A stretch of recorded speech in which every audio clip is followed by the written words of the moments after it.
Welcome to Living Fuel TV. I'm Casey Krejci. So what did you have for lunch today? Or what will you have for lunch today, depending on what time zone you're in? Do you even know if you haven't decided yet? Well, that is the key we're going to talk about today. Make a decision before you get to the restaurant, whether it's a drive-through or a sit-down.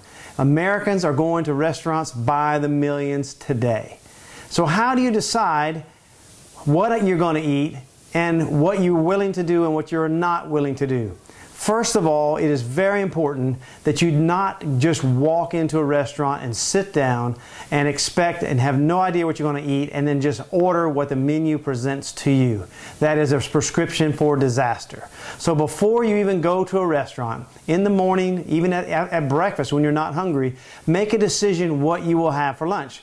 Keeping in mind again that you must have protein as your primary, as the primary objective for lunch. Now it's all important, it all works together, but when you go to a restaurant, first decide what your protein source is going to be, whether it's eggs or tuna or steak or chicken or whatever it might be. You can calculate the amount of protein that you need by your body weight, your ideal body weight actually. Say that you should weigh 150 pounds. So let's say that you would have 150 pounds, 150 grams of protein in a day, and you divide that ideally by 3 meals. So it's 50 for the morning, and 50 for lunch, and 50 for dinner on the average, the most weighted towards the morning. So now you're coming into lunch. So you know you're looking for 50 grams of protein. Now back up a little bit, that is for active people. 1 gram for every pound of body weight per day.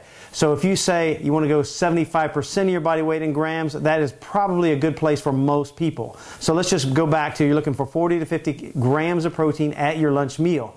So decide what you're going to have as your primary protein source, and then surround it with, say, steamed vegetables, large salad, those kinds of things. Before you go to the restaurant, already make a decision that you will not have deep fried foods.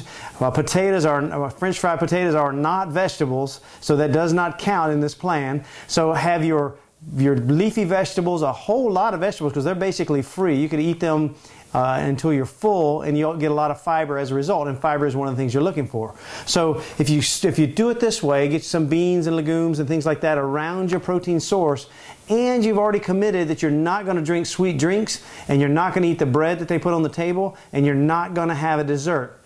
These small things can turn what can be a disaster to your health into something that is extraordinarily healthy for you. Now, in deciding what kind of restaurant to go to, if you know you're looking for a lot of protein, then say a Thai food restaurant or Chinese restaurant might not get you there unless you go there and order extra protein. If you're going to go to lunch for sushi, now you have to have a little more strategy involved. When you go to these restaurants, and these restaurants are fun, you need to have a protein powder you can trust or a superfood smoothie powder that you can have say half your nutrients you need for the meal or all of them in, shake it up and drink it 30 minutes or just as you go into the restaurant so that you can avoid all these things, the breads and such that you should not have. And then when you have this light protein meal, or if you just have a salad at another restaurant, you've already taken care of your protein requirements. So that is a very healthy strategy for anyone.